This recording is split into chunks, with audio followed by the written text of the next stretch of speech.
Sebuah rekaman ramai dibicarakan warganet di media sosial Telegram pada Kamis 27 Juni 2024. Dalam rekaman tersebut memperlihatkan detik-detik kendaraan militer BMP-2 Rusia menyerang titik pertahanan Ukraina dari jarak yang sangat dekat. Serangan ini bermula dari kelompok militer Ukraina yang tidak ingin meletakkan senjatanya di hadapan tentara Rusia.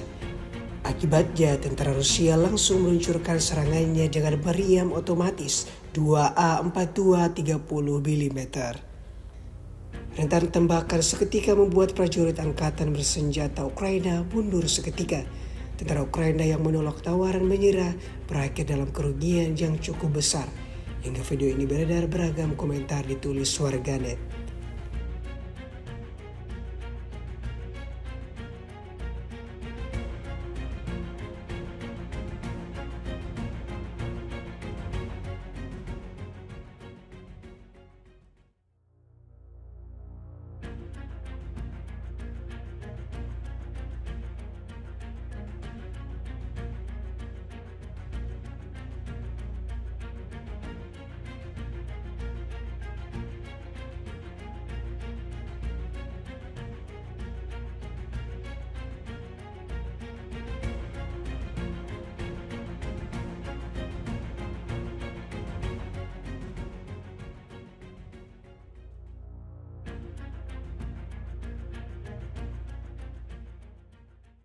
Download Tribun X sekarang, menghadirkan lokal menjadi Indonesia.